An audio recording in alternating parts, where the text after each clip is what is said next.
I will kickstart it with just brief introductions of yourselves.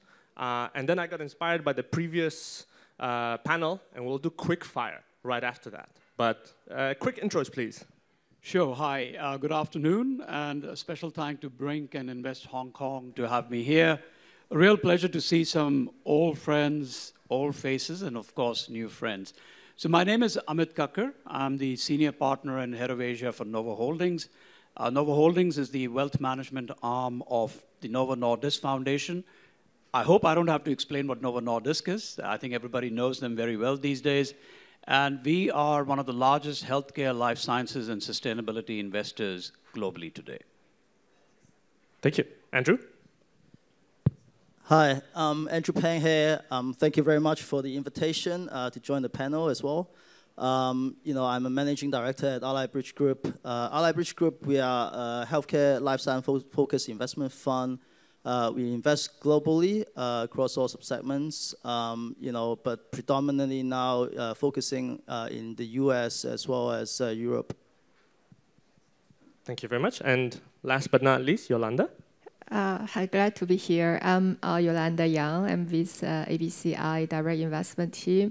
So ABCI is the wholly owned subsidiary of ABC, which stands for Agriculture Bank of China, which is also one of the four largest state-owned bank in China. So our team do both equity and debt investments across different sectors. Then, so I'm taking care of the growth stage tech investments. Amazing. Well, thank you. This is a really, really heavy hitters here. And so I'm going to try to hit with side steps and jabs, following with the boxing terminology, and kind of hit you with quick questions. And I expect, one word max, one sentence answers, right? So just to keep the kind of the momentum of that previous panel going, all right? I'm going to start with Yolanda. First question. Top quality you look for a healthcare founder or a team? One quality. Okay, I will try to make it very concentrated. So I think the most important quality will be the capability of recruit and retain talent. So actually it applies to all founders regardless of which industry. That is one sentence, right? Yeah, talent attraction. I like it. Andrew? I think track record, especially in this environment, is extremely important. I think, to be able to demonstrate, even if you are, a first-time, CEO, but, you're able to demonstrate you have, some expertise in the area that you're focusing on, I think is extremely important, especially in this market. I think, to do fundraising without any track record, it's going to be very tough. And then just be greedy. Another one is integrity. I think, those two, to me, are probably the most important. I love it. 2 for 1, guys. This is nice. And Amit, please. Well, I'll combine the two. Definitely, I think hiring and retaining the key talent is important. I think governance, compliance is very important. And then I think the third one I would act would be to be proactive versus reactive. So given where the markets are today, you need to be 2 steps ahead of the market and making the right calls before it's too late. That makes a lot of sense. So proactivity being, super integral and obviously attracting the best talent. I love it.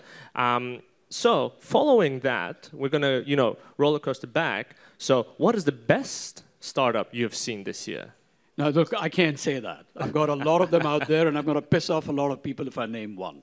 But look, there are few out there, and without naming anything specific, as you know, the hot topic these days are in generative AI, robotics, and of course, digitization. So I think without naming again any of those, there are few in this space which are extremely attractive and really trying to prove that Asia is not just a copycat, but there is innovation out here. I love it. It's like asking a parent, who's your favorite child? They have one, but they will never tell you. So find Amit after for lunch. Andrew, the best startup you've seen this year? Well, I'm going to do a little bit of marketing. The best one to me this year is probably Relivion, which we invested early this year, and then now they got acquired by Boston Scientific for $850 million plus. Congratulations. So that's, I would say that's the most exciting one, but obviously there are a lot more, in the digital health, medtech space and therapeutic space as well. We know your portfolios are all like hundreds and hundreds of companies, so it's hard to pick one. Like when you're a parent, you probably have like 3 kids, so it's easier. You're like 30% chance of hitting the right kid, but with hundreds of portfolio, I can understand why it's difficult. And Yolanda, the most exciting company you've seen this year? Yeah, actually, we have seen a few like AI first companies like crossing the between the AI and the healthcare industry. So I think that's a very interesting intersections, and we have in touch with a number of them, and I think that they are quite interesting. Yeah, so I also can't name one of them. Yeah, they all so like promising. They should have spiked these drinks with a little bit of tequila. We would have been. Okay, well, a lot of you mentioned AI. So Yolanda, is AI in healthcare a promise or a problem? Actually, I personally think that this is a very promising technology to be applied in the healthcare industry, and it could be used in many aspects, like medical imaging, drug discovery. So it could, in general, improve the efficiency and making the healthcare accessible to a wider society. So I think that is definitely a promise for the healthcare industry. I love it. One promise. Let's see if we get 3 out of 3. Yeah, to me, it's a promise as well. I think a lot of startups, a lot of companies are, using AI, to improve, standard of care, and I think that's, to me, is a, huge promise there. Yeah. Okay, 2 out of 3. Well, I'll be controversial. I love it. Promising, but I think without the right guardrails, it can be problematic. So I think it seems to me, and that's what we talk about, has the train already left that station? Whether we've had the right guardrails to make sure that AI is managed and controlled properly. That's number one. Number two, I think the adoption of AI needs to be done in a way where the end users do not feel threatened. So if you talk about AI in imaging, diagnostic, and radiology, and if my radiologist who I'm giving this AI to feels that that's going to make him obsolete in 5 years from now, then that's an issue. But that'll, again, inhibit adoption. So I think a way where AI is sort of rolled out with the right guardrails in place and with the right adoption, I think that is one of the right directions to go in. So a problematic promise. I would say a less problematic promise of handle probably. Okay, I like it. I love it. Yeah, I think just to kind of summarize that, so there is a lot of promise, but we're probably going to be seeing a lot of challenges arising from it, from privacy to guardrails to potential kind of conflict of interest because you're being replaced, and that's always scary, right? So the next question is literally yes or no, and you already answered it, right? Because you were mentioning the replacement factor. Do you think, Andrew, that AI healthcare can ever replace human practitioners? Yes or no? No, in the short term. Okay, I like it. Probably long. Yes, in the long term. I know. I'm asking very long form questions and not giving. I would like to weigh in here too after I hear from us. Yolanda. Do I just allowed to say yes or no? That's exactly yes. Yes or no? It will be a no for me. Unknown. Yeah. So you chose an answer that was not given. A, B, C. Okay, unknown. So we have 1.5 answers. Amit, what do you think? So look, if I wear my physician's hat, I would say no. I think AI is a great assistive tool. I think it really, really helps the radiologist focus on areas they should be focusing on. I'll give you an example. On an average, every day in each hospital, there are about 100 X-rays done. And the radiologists spend almost all their time reading those X-rays and not being able to focus on other modalities like MRI, CT, PET-CT.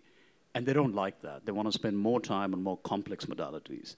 So if AI is able to take care of that initial diagnosis and basic modalities like X-rays, then I think it frees up the radiologist to do more pivotal work that they should be focusing on. At the same time, AI is really, really changing the game if you have to diagnose early stage lung cancer, tuberculosis, I think, which are becoming very, very pivotal, critical diseases.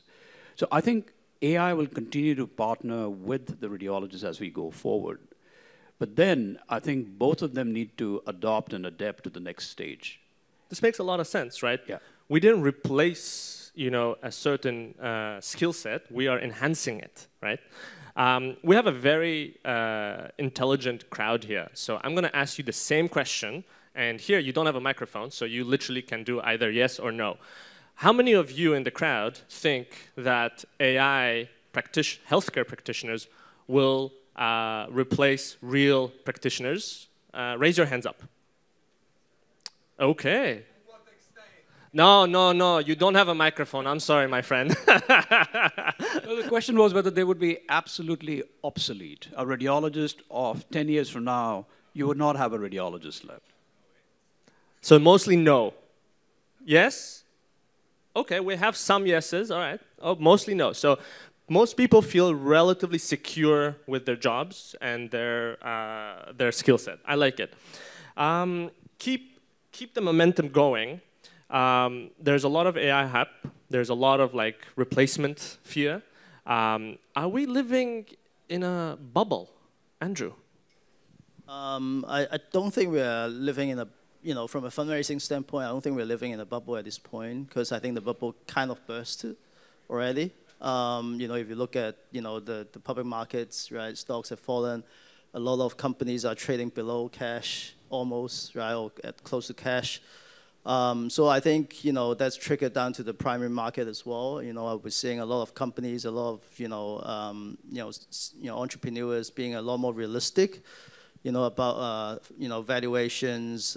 So, to me, I think there's a realization and rationalizations of, where the market is. And so, yeah, I don't think there is currently a huge bubble at this point. Yeah. Thank you. No bubble. Yolanda, do you think there's a bubble? And you have obviously a little bit more, I know ABCI is more international than not China focused, but you have a more holistic view of greater China, I guess. So I think if we are assessing whether there is a bubble in certain industry, then we are looking into a few trends. And so one is that the hype is over the fundamentals. So when we are previously, we are talking about NFT, GameFi, crypto. We all feel super excited over the fundamentals and how the company is going to make money. So I mean, when you see this kind of sign, which means that normally there will be a bubble in that industry. I mean, especially for that period of time. So other than that, you can also look into trends that the company, whether the startup is very easy to raise money, and they can easily double their valuations and raise the round next and then the next round in a very short period of time. So the investors all are chasing them and handing out their money into the startups without even doing the due diligence. So that is also another sign of having a bubble in certain industries. And if you're looking into the startup itself, then so normally you will see that they will have a very high cash burn rate because they raise the money very easy and they spend the money easy as well. So then when you see this kind of signs and trends going on in the industry, and then you will be pretty sure that there will be a bubble. And I couldn't find these trails in the healthcare industry at the moment, and I would say there is no bubble, at least for now. 2 no bubbles, and I left Amit last on purpose because Novo Holdings has been on an absolute tear on the public market. It's been growing where some of the other public market companies have not. We probably all know why, but do you think there is the bubble going on, or is there any sort of asset inflation? Look, I think it's a very broad question, and it's very, very market specific. So I'll focus on Asia to begin with. Thank you. And in Asia, I'm going to talk about 2 core markets, India and China. Of course, as you can see, that China is going through a sort of trial by tribulation right now. And rather than calling it a bubble or low valuation, I'll call it more like normalization right now. As you all know, that till 2020 or even till early 2021, the markets were very hyped up.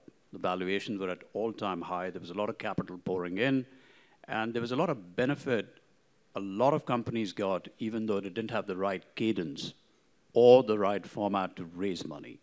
And I think very nicely sort of spoken here about, you know, these are companies that were burning a lot of cash.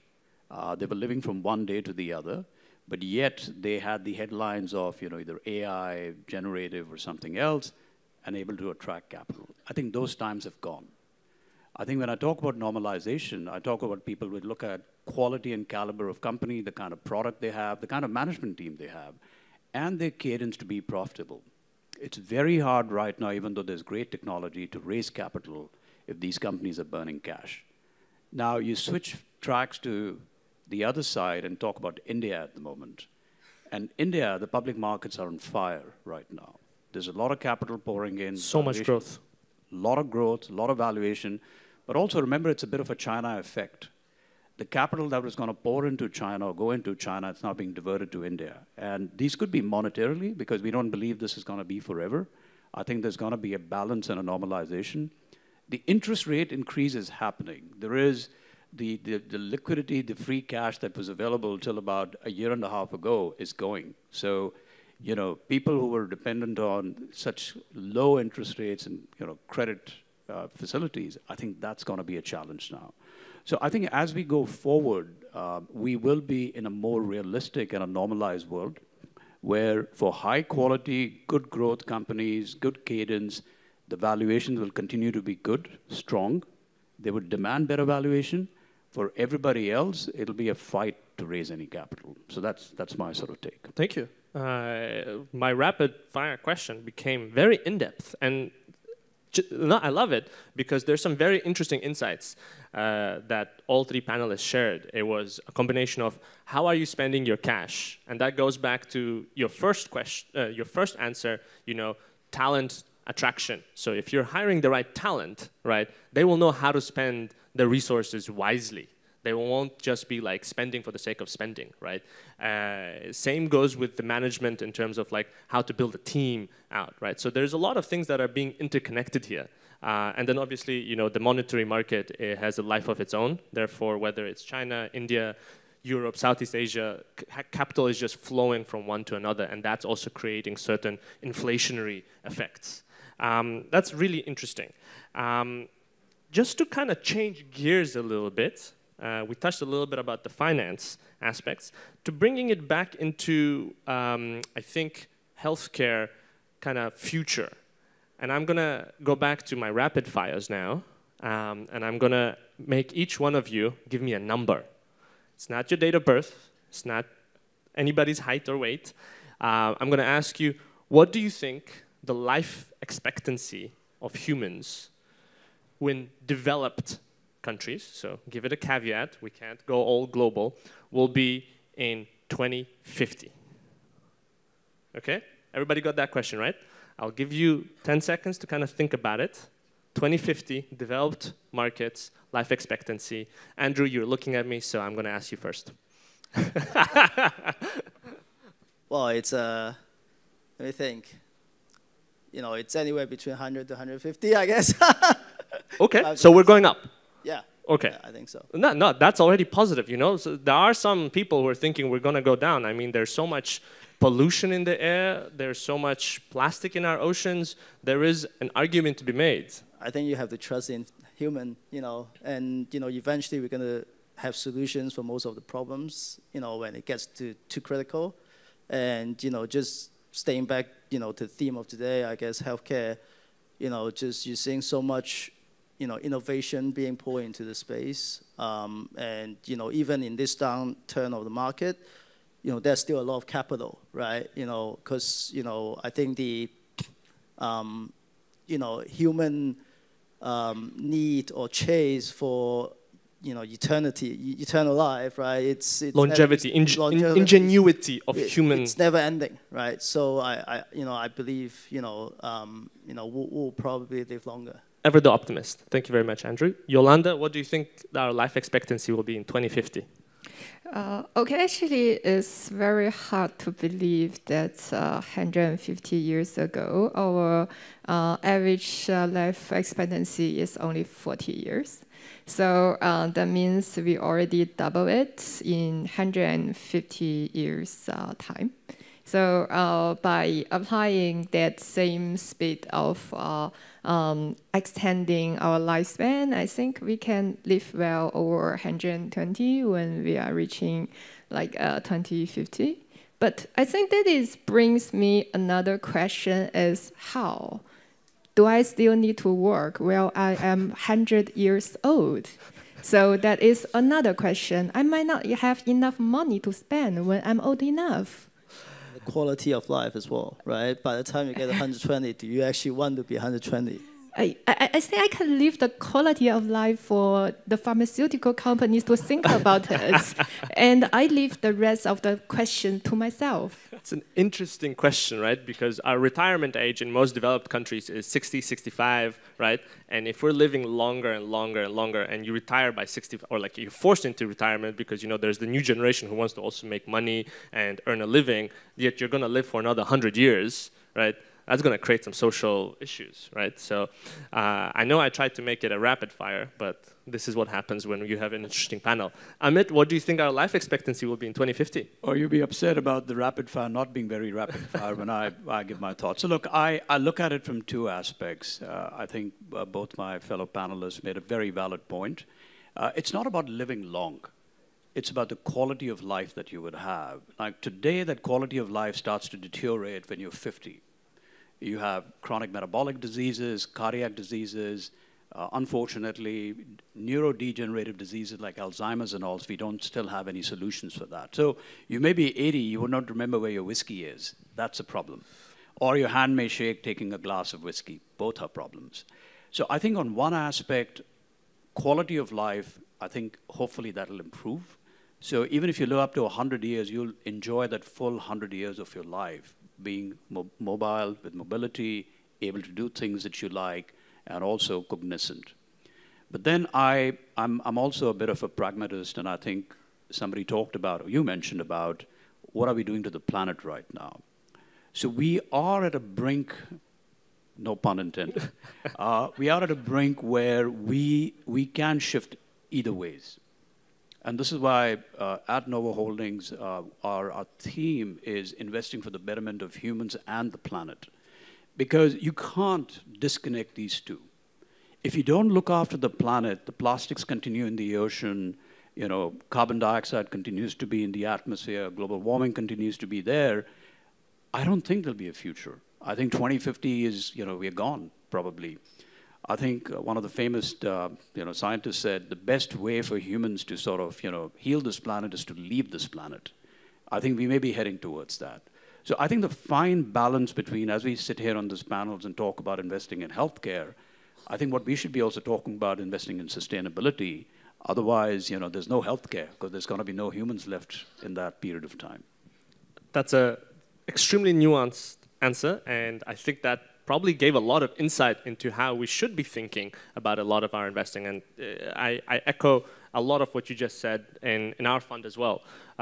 We look at healthcare holistically, right? It's not just the human health, but what is affecting our human health. And that is everything around us, the environment, nature, the treatments that we get, the proactive treatments we get. So, but fascinating. I think we had two very positive answers, and Amit is also positive, but there is a risk, which he brings up, that it might be zero, right? And he stole my answer. I was going to say zero because there's a good chance we do something dumb and we're on Mars. But life expectancy should not be taken as a given, right? There is human ingenuity. We'll think of solutions, but we also have a remarkable way of really shooting ourselves in the foot.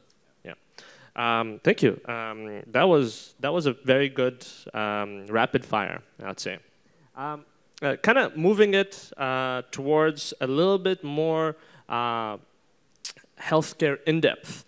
There is a lot of excitement now post-COVID that our healthcare system got a massive kind of shock to the system, whether it's drug discovery with mRNA technology, whether it's supply chains, healthcare treatment. There's now telehealth everywhere, right? Post-COVID, what do each one of you see in the market that is now something really, really, novel or amazing that you weren't expecting pre-COVID, right? AI aside, but something that really started with the COVID kind of or post-COVID situation. Amit? Yeah, look, I know we blame COVID for a lot of things, which rightfully so, but I think COVID also necessitated innovation and invention very rapidly.